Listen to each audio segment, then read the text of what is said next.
day guys, so today as you can see, kung makikita nyo, nagdadrive ako ng motor.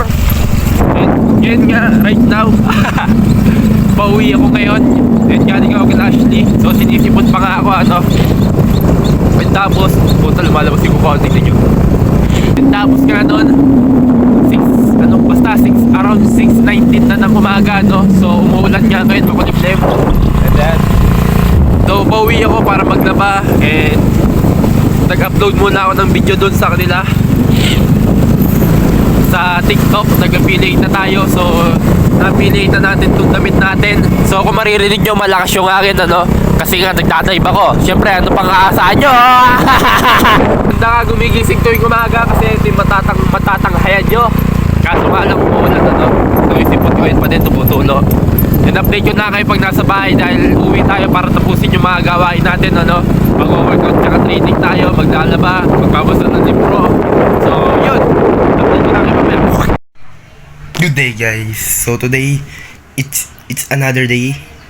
So today New Year na nga ngayon, January 1, January 1st. And as you can see, umaga na, tapos na iputukan. So hindi ko na na-video yung mga kaganapan kagabi. And nandito ako para i-document tong araw na to dahil meron tayong plano. And bago yun, syempre ipapakita ko muna yung mga nangyari nung mga nakarang araw. So kagabi, ito yung mga nangyari.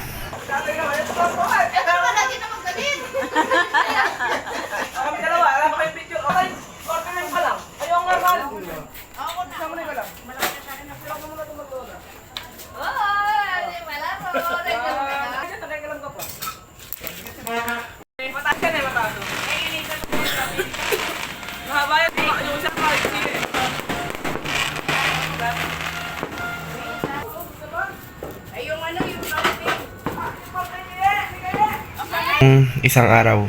So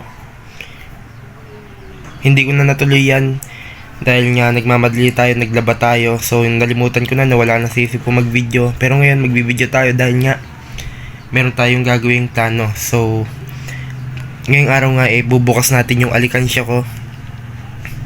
And magbibili tayo ng iPhone 6. So parang may quality na tayong camera. And syempre kasama natin to. Kita ka? iPhone na akin na yan. Pero sa ngayon, hati muna kami. Ano tayo? May deal tayo. Yung ganito. Yan. Nag-deal na kami. Yeah. Update ko na kayo mamaya pagkabubukas na namin. Time check. 11:36. Yun na bubuksan na namin itong alikansya. Nasa ilalim. Heavy duty idolo. And yeah, Superman man. Liga dito. Sinimulan ko itong ipunin nung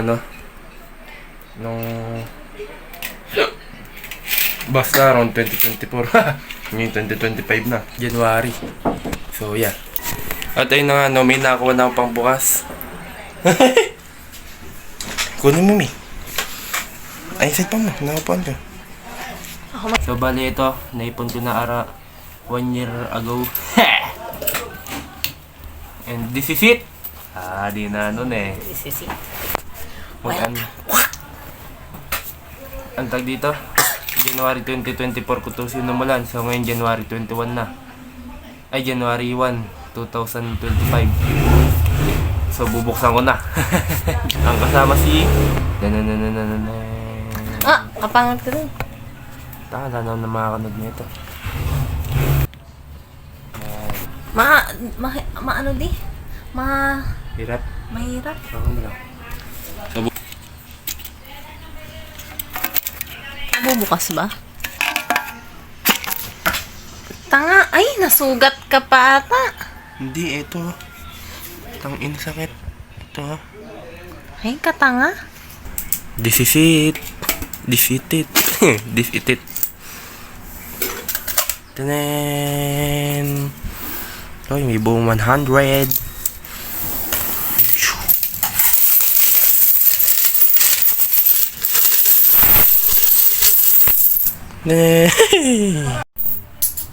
Kunin mo yung 20.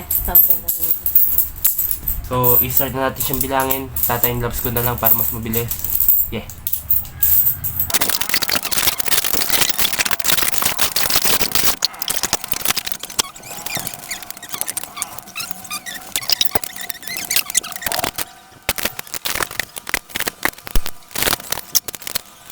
Ayun na nga, no, tapos na naming bilangin and kinat ko na kasi para hindi access sa storage, and ngayon naman natin ko na sa Ashley, nakauwi na siya, kaya naman i-update ko kayo sa mga susunod na mangyari. Siguro bukas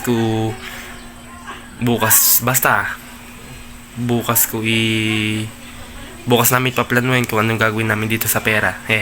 Basta yung mapapagpuntaan nitong pera makakatulong sa akin o makakatulong sa amin. Basta makakatulong to, hindi to gusto lang, hindi wants, kundi needs, okay? Yung paggagamitan namin nito, kailangan needs. Yun talagang kailangan, makakatulong sa improvement, sa gagawin namin content. Okay, so yeah, update ko na lang kay mamaya or bukas. Yes, as usual, January 2 na nga ngayon, ano? So, inabot na ng kinabukasan. Marami ding nangyari, di na ako nakapag-video kasi nalimutan ko. Pero, ang mga nangyari kahapon nag-night market lang kami nila Ashley, yung sa girlfriend ko. Tapos, after nun nagkaayayan kaming uminom ni Jericho. So, yeah. Kasama ko din pala si Uling, by the way, yung pinsan ko. Tapos yun, nag-inom lang kami, nagkwentuhan, nagbanding. Tapos alas 2 na kami natapos hanggang sa nakatulog na ako. And yun. At yung about naman dun sa ipon, meron na akong naisip na paggagamitan. Pero hindi ko sana sasabihin kasi baka mapanood niya. Pero yun, it's either gagawa ko ng regalo tapos pangbibili ko ng sapatos yung naipon ko. Okay? Sapatos pantakbo, no? Tapos re-regaloan ko sa HT since anniversary namin sa 5. So 4 years na kami. So yan. Kasi yung cellphone hindi naman din naabot. Tapos parang nanginayang naman ako sa 1K na iambag niya. Tapos sa akin din mapupunta, tapos ipang bibili din ng iPhone niya. Kaya siya na lang yung mag-iPhone. So yun yung naisip ko. Kaya yan, dinocument ko na yung araw ko, tapos kung ano yung mga nangyari. So parang nag-journal lang din ako, ano. Kaya mas okay na din yung yung naka-video para may mababalikan. And yes, hanggang dito lang tatapusin ko tong video na to. Hanggang sa muli. Peace out.